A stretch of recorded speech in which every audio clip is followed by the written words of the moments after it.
Goeienaand, baie welkom vir almal van julle. Ek hoop julle het 'n rustige naweek gehad. Dit sal weer vakansiedag môre. Baie welkom vir almal van julle, vir almal aanlyn, baie welkom ook vir julle, vir die klomp wat daar by mekaar kom in Kroonstad, baie welkom ook vir julle. Altyd 'n voorreg en vir almal individue reg oor die wêreld. Dit bly vir ons 'n voorreg dat julle deel is ook van wat hier gebeur. Kom ek bid vir ons. Here, wat 'n voorreg, wat 'n groot voorreg dat ons deel kan wees van wat U doen in 'n tyd soos nou deur U kerk. Dankie dat ons U kerk kan wees, dat ons deel van dit kan wees. Dankie dat ons U kerk in hierdie stad kan wees, party van ons in Kroonstad, party van ons op verskillende plekke in hierdie wêreld aanlyn. En dankie dat daar eenheid in U kan wees. En Here, mag ons leef op 'n manier sodat die wêreld notisie neem van wie U is, die liefde wat U het vir mense. En sodat ons lig sal bring, en smaak sal bring, en verandering sal bring, en liefde en hoop, en vreugde en vrede sal bring, soos wat U behaag. Mag U ons seën ook, soos wat ons vandag hier by mekaar is. Mag U woord vir ons oopbreek, mag U vir ons dinge kom openbaar en kom wys, en diep in ons gees kom deponeer. En dat ons in geloof sal wandel en vertrou en sal doen dit wat U vir ons vra om te doen. Al verstaan ons nie altyd alles nie. Help ons, Here, seën ons, bedien ons vanaand, in Jesus naam, amen. In ons gemeente begin ons vandag met 'n nuwe reeks, en ons noem dit een vir almal, en ek gaan vir jou duidelik waar die naam vandaan kom. En ons gaan gefokus wees in hierdie volgende paar weke, regtig om 'n lewe te leef, wat 'n verskil maak daar buite. En ons het iets beleef hierdie naweek van Jesus wat gesterf het en Jesus wat opgestaan het, maar dit roep ons om te gaan, en dit roep ons om 'n verskil te maak, juis omdat hy leef, binne in hierdie wêreld waarin ons leef. Nou, die naam kom vandaan uit 'n gedeelte wat Paulus skryf in 2 Korintiërs. Hy sê, 2 Korintiërs 5:14 sê, die liefde van Christus dring ons. Die liefde wat Christus vir ons het, die liefde wat hy het vir mense, dit dring ons. Party vertaling sê, dit vuur ons aan. Dit maak dat ons in beweging kom, dit maak dat ons iets doen. Dis nie net dat ons dit voel nie, dit maak dat ons iets doen. Omdat ons geoordeel het dat een vir almal, daar is waar die naam vandaan kom, omdat een vir almal gesterf het, en dis Jesus, glo ons dat ons almal, ons ou sondige lewe afgesterf het. Hier's wat jy moet weet, as jy by Jesus is jou ou sondige lewe, kan jy aflê, kan jy neerlê. As jy laas naweek tot bekering gekom het, dan kan jy jou ou lewe aflê. Daar's 'n nuwe lewe in Jesus Christus, juis omdat hy gesterf het. En omdat hy opgestaan het. Vers 15 sê, hy, Jesus, het vir almal gesterf, sodat die wat lewe in hom het, die wat nuwe lewe aanvaar het in hom, nie meer vir hulle self moet leef nie. Jy leef nie meer vir jouself nie, jy behoort nie meer aan jouself nie, jy behoort aan hom, maar vir hom wat vir hulle gesterf en opgewek het. Hy het gesterf en hy het opgestaan, en daarom kan ons wat nuwe lewe in hom leef, moet ons nie meer leef vir onsself nie, maar ons leef vir hom. En hier is die idee, as jy, party van julle wat ouer is, sal onthou van Brak en Jan, en jy onthou hierdie ding van een vir almal en almal vir een, en dis iets van dit, wat hier gebeur.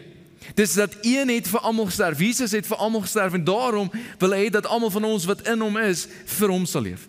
Een het vir almal gesterf, en nou leef ons almal vir een. Ons volg sy voorbeeld, ons volg sy lewe, ons volg sy manier, soos wat ons uitgaan en 'n verskil maak in hierdie wêreld.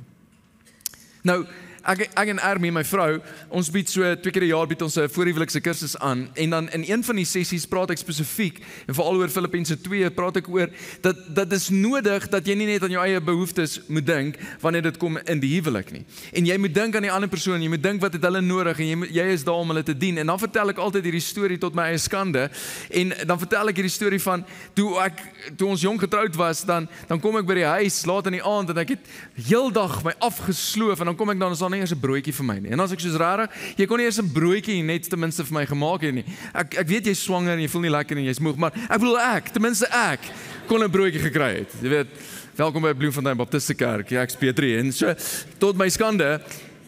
Maar daar's iets van dit wat in ons almal is. Daar's iets van ons dat ons voel ons is geregtig op sekere dinge.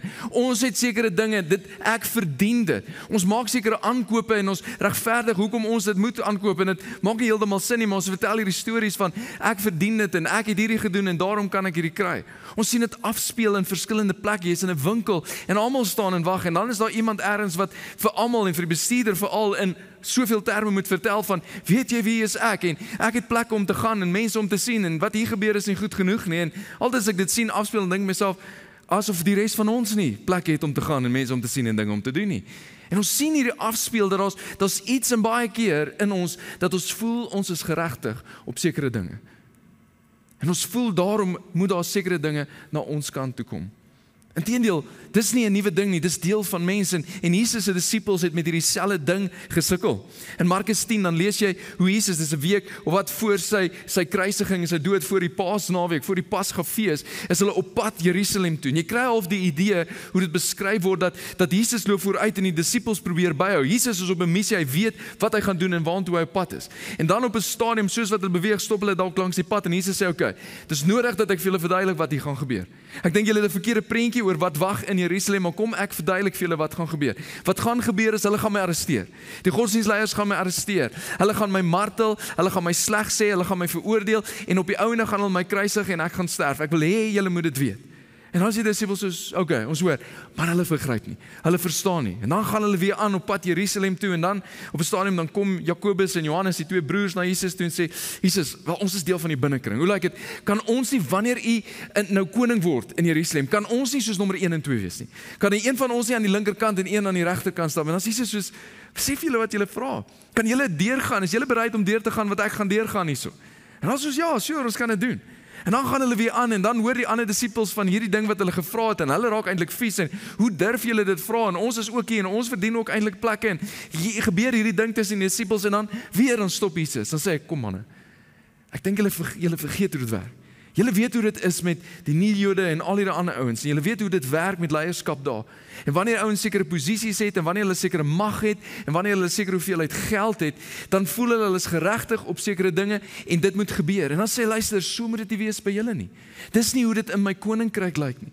Wanneer julle tyd het, wanneer julle geld het, wanneer julle besittings het, wanneer julle posisie en invloed het, moet julle seker maak julle leef op 'n ander manier en julle gebruik dit op 'n ander manier." Maar nog steeds het die disippels dit nie heeltemal verstaan nie. En Jesus sou vir hulle 'n voorbeeld wys en iets prakties doen sodat hulle kon begryp dit wat hy sê. En terwyl hy dit gedoen het, het hulle dit nog steeds nie heeltemal verstaan wat hy bedoel het nie, maar dit was 'n voorbeeld, dit was 'n metafoor, dit was iets duidelik wat hulle vir die res van tyd wat hulle op aarde was kon onthou. Inteendeel, hierdie voorbeeld was so ingegrendel en 'n deel van die kerk gewees, dat die kerk het hierdie voorbeeld so sterk uitgeleef, dat na 300 jaar van die kerk se bestaan, dat die Romeine eintlik gesê en luister, julle is beter mense as ons. Dit wat ons aanbid en wie ons aanbid, dit maak nie eintlik 'n verskil nie, maar julle maak 'n praktiese verskil en dit het soveel gemaak, dat soveel van daai leiers tot bekering gekom het en selfs die keiser en dat die Romeinse ryk nie eintlik meer bestaan het nie. Dis wel 'n voorbeeld wat bietjie vergeet is in die tyd en soos wat die eeue aangaan het, maar ek dink dis nog steeds 'n voorbeeld wat nog steeds die potensiaal het vir jou en vir my in 'n tyd soos nou. En wanneer ons dit sou aangryp dat dit 'n verskil kan maak in hierdie wêreld, dat dit die klimaat in ons wêreld kan verander en dat die kerk van die kantlyn af weer kan terugbeweeg en weer 'n sê kan hê en weer die verskil kan maak soos wat God bestem het dit moet hê. En Johannes beskryf vir ons alles wat hier gebeur het, hierdie spesifieke voorbeeld wat Jesus gegee het in Johannes 13 en ons gaan in detail kyk wat daar gebeur het. En miskien is jy bekend met hierdie storie, maar ek wil hê jy moet sien wat hier gebeur en aangryp dit wat Jesus van jou en van my vra en vir sy kerk in Bloemfontein en in Suid-Afrika en in die wêreld. Johannes skryf in Johannes 13 en sê voor die fees van die Pasga, in ons konteks is dit Pasfees, het Jesus reeds geweet dat sy uur aangebreek het en dat hy van hierdie wêreld na die Vader sou oorgaan. En hierdie tema van uur en lig en duister is 'n tema wat in Johannes kom, dat daar sekere tye en sekere uur vir sekere dinge en sekere geleenthede.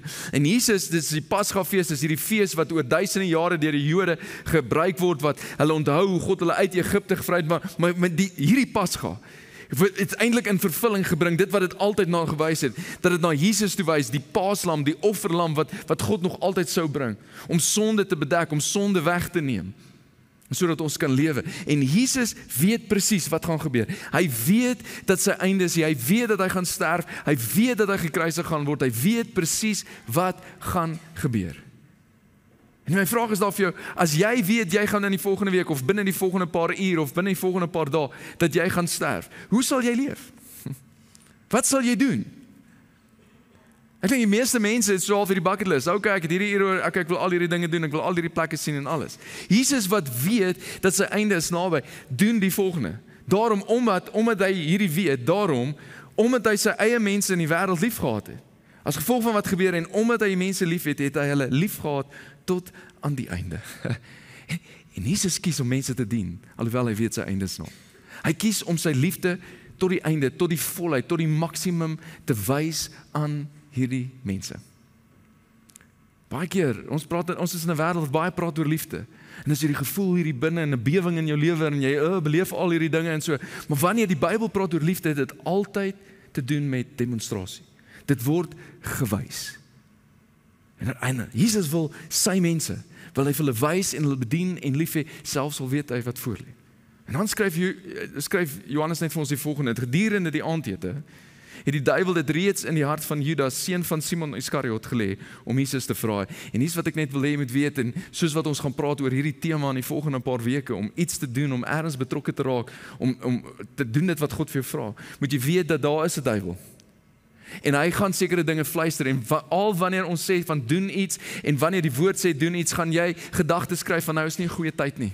Nie waar ek nou is in my lewe nie. Nie met wat nou aangaan nie. Miskien na hierdie projek, miskien na hierdie ding. Ons kry al hierdie gedagtes wat nie van die Here af is nie. Hoekom nie nou nie? Hoekom ons nie en hoekom ons nie 'n verskil kan maak nie. Vers 3 sê, Jesus het weer eens geweet dat die Vader alles in sy hande gegee het en dat hy van God gekom het en weer na God toe terugkeer. Hier is Jesus in hierdie vertrek en hy weet presies wat is sy posisie. Hy weet presies dat hy het al die mag in hierdie oomblik en hy weet presies wat is sy doel. En hy kyk hier om die vertrek en hy kyk hier om die tafel van al die disippels en Jesus weet dat hy is die belangrikste persoon binne in hierdie vertrek. Inteendeel, hy is nie die belangrikste persoon in die vertrek nie, hy is die belangrikste persoon in Jerusalem. Hy is die belangrikste persoon in Israel. Hy is eintlik die belangrikste persoon in die wêreld. Hy weet dat hy is die belangrikste. En die vraag is dalk, wat doen jy? En die stelling vraag so, wat doen jy wanneer jy besef dat jy is die belangrikste persoon in 'n vertrek? Wat doen jy met al daai invloed? Wat doen jy met daai sê? Wat doen jy in daai oomblik as jy die belangrikste persoon is? Met ander woorde, jy is die baas, jy is die CEO, jy is die bestuurder, jy is die hoof, jy is die hoofseun, jy is die ouer. Jy is die een met die remote van die TV. Jy het die meeste mag en invloed op hierdie stadium. En wat ook al jy sê gaan gebeur, wat doen jy in daai oomblik? Wat doen jy met dit? Sê jy wel, ons doen dit net so want ek sê so. Wat doen jy in daai oomblik? Jesus weet dis wie hy is en wat doen hy in die oomblik? Daarom, omdat hy weet hy is die belangrikste, het hy van die eet af opgestaan, sy boklere uitgetrek, 'n linnedoek geneem en dit om hom vasgebind. Toe gooi hy water in die waskom en hy begin om die voete van sy disippels te was en dit met die linnedoek wat hy om hom gebind is af te droog. Jesus, hy weet presies wie hy is, hy weet wat is sy doel en hy weet hy het al hierdie mag. En hy kies om te dien. Hy kies om sy invloed wat hy het in hierdie oomblik te gebruik vir mense. Wat doen jy wanneer jy besef dat jy is die belangrikste persoon in die vertrek? Wat doen jy wanneer jy besef dat daar sekere dinge wat almal kyk na jou, wat nou moet gebeur? Jesus neem die posisie van 'n slaaf aan. En daar moes soveel emosie op hierdie oomblik in hierdie vertrek gewees het. Ek dink jy kon 'n speld oorval. Ek dink almal het net hier rondom gekyk en kan nie glo nie. En daar was hierdie gedagtes van, hoekom het ons dit nie gereël dat daar iemand dit doen nie? Hoekom het ons nie opgestaan en doen nie? Hoekom het ek nie aan dit gedink nie? En Jesus gaan van een disipel na die volgende disipel en hy was al 12 se voete. Insluitend die man wat hy weet om nou gaan verraai. Judas Iskariot, hy weet wat hy gaan doen, hy weet wat die gevolg van dit gaan wees, en hy kies om sy voete te was. Hy kom by Thomas, en hy weet, Thomas gaan twyfel of hy werklik opgestaan het by sy opstaan. Al die ouens gaan hom gesien het, en so, en hy gaan twyfel, en sê, as ek nie die merk in die hand, en die voete, en die merk in sy sy sien, gaan ek nie glo nie. En hy was sy voete, en hy was elkeen van hierdie disippels sy voete, wat hy weet, nou gaan weghardloop, alhoewel hulle almal gaan sê, ons sal by jy bly. En hy was Petrus se voete, wat hy weet, 3 keer gaan sê, ek ken hom nie, ek weet nie wie hy is nie. Wie dien jy? Hoe sal jy dien wanneer jy dien? Dit is vir ons baie keer baie makliker om te dien as ons weet ons gaan iets uit dit kry. Of daar gaan waardering wees vir dit.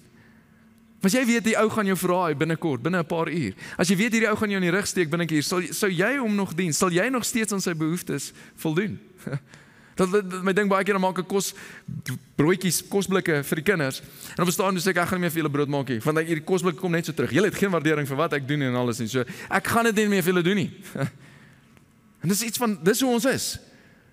Wanneer daar satisfaksie is en waardering is, dan sal ons dit doen, maar wanneer iemand ons verraai, wanneer iets is, dan sal ons nie doen nie. En tog doen Jesus dit. En dan kom hy by Petrus. En dan sê Simon Petrus vir hom, Here, gaan u my voete was? Gaan u met u hande aan my voete raak? My vuil voete wat deur die strate geloop het. Ek het gesien wat daai hande kan doen. Ek het gesien hoe hulle mense wat blind is genees en kan sien. Ek het gesien hoe hulle aanraak aan siekes en siekes word gesond. Ek het gesien hoe hierdie hande aan dooie mense raak en hulle leef weer. En nou wil u met daai hande aan my voete was, gaan u my voete was.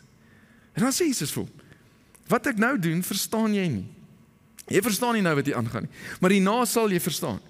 En Petrus het nie verstaan nie, en die disippels het nie verstaan in hierdie oomblik nie. Maar teen die tyd wat Petrus 1 Petrus en 2 Petrus skryf, het hy verstaan. Toe daar tyd verloop het, en na die kruisiging, na die opstanding, en na, sê hy selfs al moet julle deur sekere moeilike tye gaan, hou vas, staan vas, hy het iets verstaan.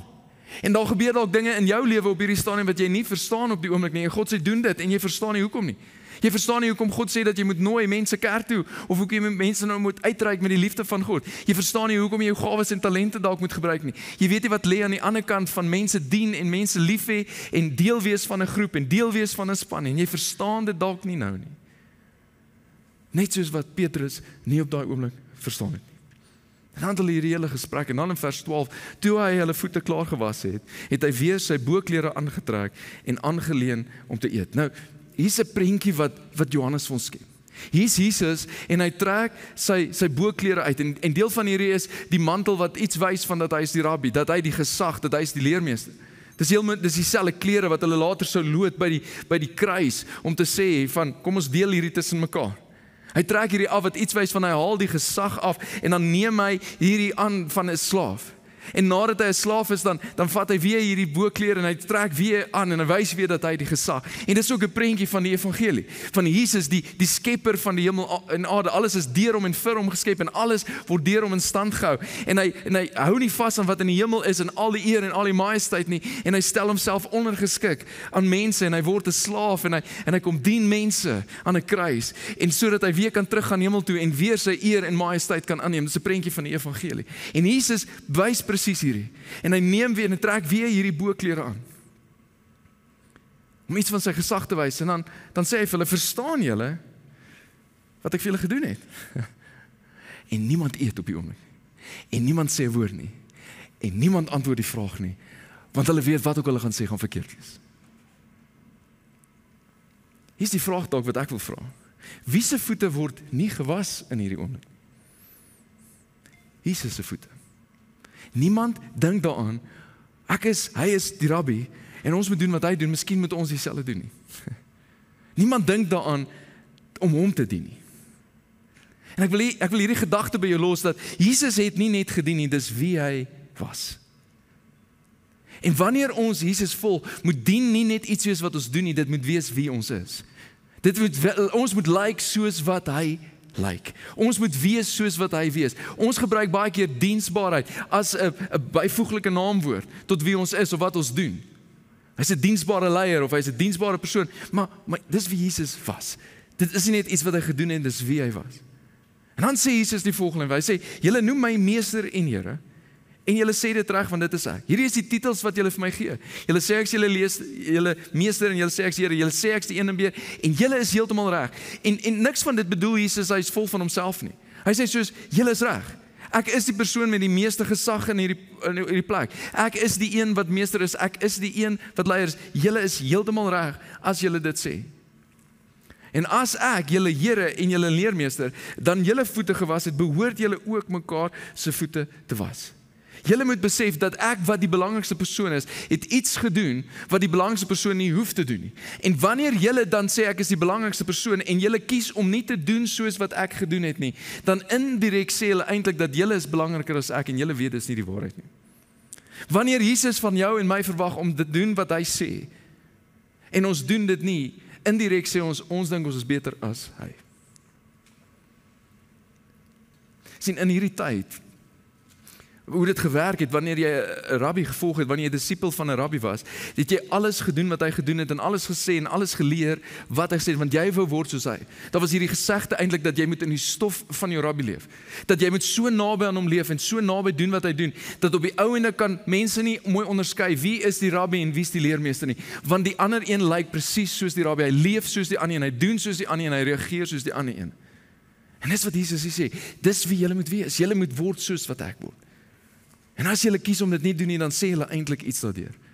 Hy sê, ek het immers vir julle 'n voorbeeld gegee, sodat julle ook kan maak soos wat ek gemaak het, sodat julle kan doen soos wat ek gedoen het, sodat julle kan leef soos wat ek geleef het, sodat julle dit kan uitleef in hierdie wêreld, en wanneer mense julle sien, dan sien hulle eintlik julle leermeester, hulle sien eintlik die een in beheer, hulle sien eintlik die een wie julle volg. Dan sê hy, amen, amen, dis waarlik, ek praat die waarheid. Ek sê vir julle, 'n slaaf is nie belangriker as sy eienaar nie, en 'n gesant nie belangriker as die een wat hom gestuur het nie. Dis hoe dit is. En as julle dit nie volg nie, dan is dit, sê julle eintlik indirek dit. En dan sê hy hierdie woorde, as julle dit begryp, as julle iets van hierdie nou verstaan, gelukkig is julle as julle dit doen. Die Griekse woordjie daar vir gelukkig is makarios. Dis dieselfde woordjie wat jy in Matteus 5 kry, die hele tyd wat Jesus sê, geseënd is die vredemakers, geseënd is die sagmoediges, geseënd. Dit beteken om goddelike guns te kry. Dit beteken om te beleef dit wat God doen in die oomblik. Dis om sy hand op jou lewe te hê. En hy sê, geseënd is julle as julle dit doen. Julle gaan iets van hierdie seëning beleef wanneer julle dit doen, wanneer julle my voorbeeld volg. Nou, hier is wat jy moet verstaan, en ek wil iets jou verduidelik, en ek hoop jy kan dit begryp. Ons dink baie keer aan hierdie geseëning van die Here af, dat ons doen wat die Here sê, ons volg 'n paar dinge, en die Here sit in die hemel, en hy neem notisie, en hy sê, okay, dis tyd om 'n pakkie seëning na hulle toe te stuur, en ons stuur 'n boksie seëning al, kry vir teikelot, daar gaan ons, en daar kom jou seëning by jou aan, en great, nou het jy dit. Dis nie wat Jesus hier sê nie, dis nie hoe dit werk nie. Wat hy sê is dat die seëning gebeur, en is soos 'n skattejag, dit word ontdek in die oomblik wat jy dien. Daar wanneer jy die geleentheid gryp en hier's 'n behoefte en jy voldoen aan hierdie behoefte, dan kom die seëning uit dit uit na jou toe. Wanneer jy betrokke is, wanneer jy jou gawes en talente gebruik, jy groet by die deure byvoorbeeld, in die oomblik wat jy groet by die deure en ander mense dien, kom die seëning uit. Wanneer jy daar 'n klein groepleier is en jy bedien mense, in die oomblik kom daar seëning uit in daai oomblik. Wanneer jy saam met mense bid en jou gawes en talente daar gebruik, in die oomblik kom die seëning uit. Dit lê in die doen, in die aktief wees, kom die seëning na jou toe. In die oomblik beleef jy die guns van die Here. In die oomblik beleef jy die hand van God in jou lewe. Dis hoekom hy sê, geseënd is julle wanneer julle dit doen. Hierdie is die opdrag van ons verlosser. Hierdie is die opdrag van die koning van konings, vir sy mense. En hy sê, gaan doen dit. Daar wag iets vir jou. So baie keer sal ons vir jou sê, raak betrokke, wees deel van dit. En ja, ons het mense nodig wat kinders bedien by die kinderkerk, en ja, ons het mense nodig wat klein groepleiers is, en ja, ons het mense nodig wat kan help groet by die deure. Ons het dit nodig, dis waar. Maar jy het dit meer nodig. Daar lê vir jou iets meer in dit. En ek kan dit nie vir jou gee nie. Dis God self wat dit gee deur sy gees in die oomblik. Daar is iets daarin. Jy hoef nie 'n kenner in Bybel te wees om hierdie te verstaan nie. Hierdie het eens die wêreld verander en dit het die potensiaal om weer die wêreld te verander. En Jesus sê, ek wil hê julle moet my voorbeeld volg. Ek wil hê julle moet dit uitleef.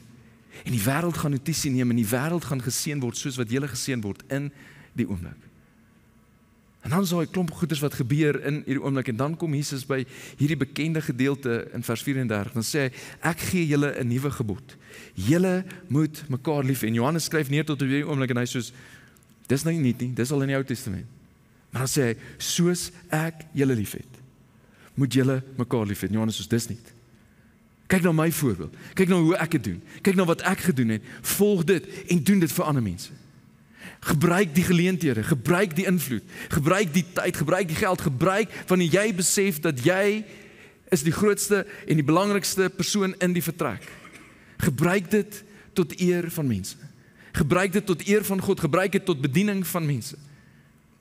As julle mekaar liefhet, sal almal weet dat julle disippels van my is. Nou, dis nie dat God nie wil hê dat jy sekere dinge moet beleef waarop jy geregtig is nie. Die vraag is nie of gaan jy geregtig wees op sekere dinge nie. Die vraag is wat gaan jy doen met die dinge waarop jy geregtig is? Wat gaan jy doen wanneer jy dit het? En in sekere sin wil ek 4 dinge uitlig waarin ons baie keer voel dat ons is geregtig. En dis hierdie dinge: tyd, geld, besittings en invloed of jou posisie, jou titel. En baie keer wanneer ons hierdie voel, ons is geregtig. Ons is geregtig om hierdie tyd vir onsself te hê. Ons is geregtig om hierdie tyd te hê.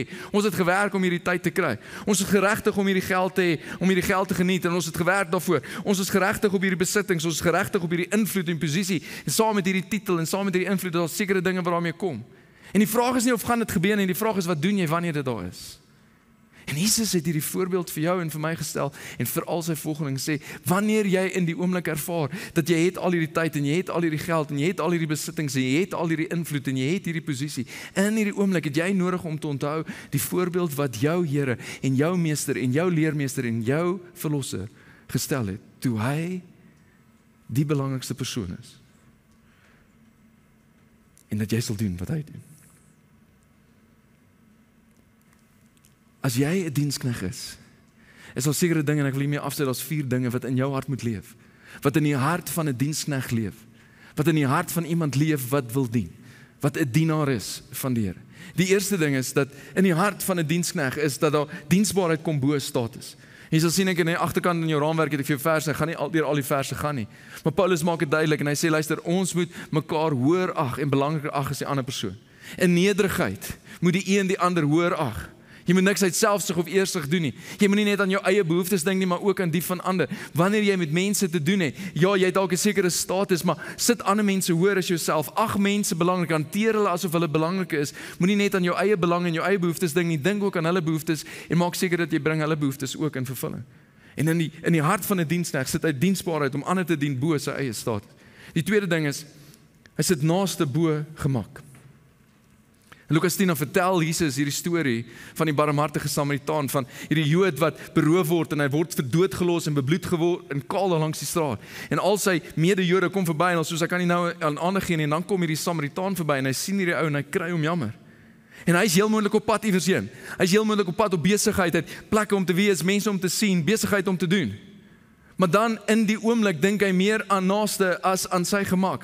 En hy gebruik van sy tyd om hierdie persoon te help en hy gebruik van sy middele om hom te help en hy laai hom op sy donkie en hy vat hom na 'n herberg en hy gee van sy geld vir die herberg en sê, versorg hom, ek moet nou eers 'n paar dinge gaan doen, maar ek kom oor 2 dae weer terug en dan as daar nog is, sal ek weer betaal, maar vir nou wil julle net omsien hom nie. En dan vra Jesus aan die einde van dit, vir wie was 'n naaste vir hierdie persoon?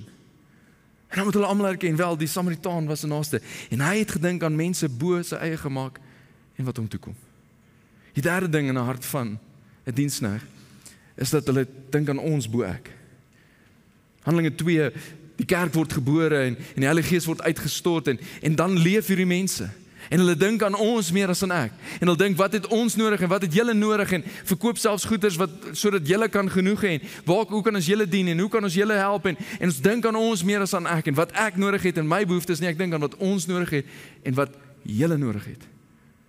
En as ons bo ek, en dan die laaste een is, ons dink aan die geringstes bo besittings. In Matteus 25 dan vertel Jesus eintlik van aan die einde van tyd, dan roep hy die geregtiges na sy kant toe en hy skei hulle van die ongeregtiges en dan sê vir hulle, toe ek honger was, het julle vir my kos gegee. En toe ek in die tronk was, het julle my besoek en toe ek oud was, het julle my versorg en dan is hulle soos, waar het ons vir kos gegee toe jy honger was en waar het ons jy besoek toe jy in die tronk was? Waarvan praat jy? En dan sê hy, as julle dit gedoen het aan die geringstes onder julle, het julle dit ook aan my gedoen. Hoe julle die geringstes hanteer onder julle, sê iets van julle aanbidding van my. En julle volg iets van my voorbeeld, van hoe ek dink oor mense en hoe ek voel oor mense. En dan sê hy, geseënd is julle as julle dit doen. En dit is die hart van 'n dienaar. Kan jy dink wat kan gebeur? Indien ons oortuig is dat dit is 'n voorbeeld wat Jesus vir ons almal gestel het en ons volg in sy voorbeeld. Ons laat sy stof op ons kom en ons lyk soos hy. Kan jy dink hoe Bloemfontein anders te kan lyk? Hier is 'n opdrag vir ons as gemeente.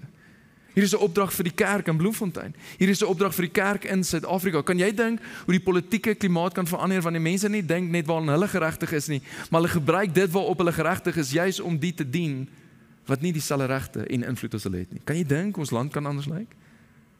Kan jy dink hoe die atmosfeer in die wêreldleierskap anders kan lyk op hierdie oomblik? As ouens nie net aan hulle self dink nie, maar aan die van ander? Kan jy dink wat kan gebeur as die kerk in Bloemfontein so bekend is, selfs onder ongelowiges, en hulle sê, ek glo nie heeltemal wat julle glo nie, en ek is nog nie heeltemal daar waar julle is nie, maar ek hoop julle kom werk vir my, want hoe julle werk en hoe julle leef kan net goed wees vir my besigheid. Ek hoop een van my kinders trou met julle, want hoe dit is net soos, is anders, dit is wonderlik. Kan jy dink wat kan gebeur? Kan jy dink hoe jou werksomstandighede kan verander? Kan jy dink hoe jou koshuis kan verander, jou skool kan verander? Kan jy dink wat kan gebeur in Bloemfontein? Indien al hierdie kerke dit doen, wat kan gebeur in ons land? So Jesus het gesê, die Seun van die mens het ook nie gekom om gedien te word nie, maar om te dien. En sy lewe, sy enigste lewe, te gee as losprys vir baie mense. Een vir almal. En sy hart is dat almal nou op dieselfde manier sal leef vir hom. En in die proses wat ons almal leef vir die een, het ons invloed op al die ander mense. En kan hulle die een leer ken. Jesus sê, julle weet dit nou. Gelukkig, geseënd, makarios, is julle, as julle dit ook doen. Wanneer julle doen. Soos julle besig is om dit te doen, beleef julle die seën en die geluk. Die liefde van Christus dring ons. Dring dit jou nog? Dring dit jou om vir ander te leef? Of vir ander te dien en vir hom te leef? Dring dit jou om uit te reik? Dring dit jou nog om 'n voorbeeld, sy voorbeeld te volg? Dring dit jou om 'n verskil te maak daar waar jy leef en werk? Die liefde van Christus dring ons, dit vuur ons aan. Want hy, Jesus, het vir almal gesterf. Sodat die wat lewe, wat nuwe lewe in hom beleef, nie meer vir hulle self moet leef nie. Nie meer vir hulle eie drome en hulle eie doelwitte en hulle eie begeertes nie, maar vir hom. Die een wat sy lewe gegee het. Die een wat alles gegee het. Die een wat die vryheid gebring het. Die een wat gesterf het en die een wat opgestaan het. Wat kan gebeur? Wat kan verander? Hoe kan die kerk weer van die kantlyn af inkom? En hoe kan die lig helder skyn in 'n tyd soos nou? Kom ons bid. Here, U alleen verstaan alles. Ons verstaan nie alles. Ons weet nie hoe alles werk en wat aan die ander kant is van ons wat gehoorsaam is.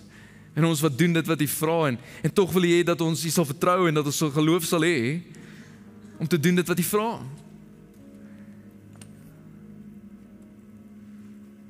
Dankie dat U kies om ons te gebruik in 'n tyd soos nou, in 'n wêreld soos nou.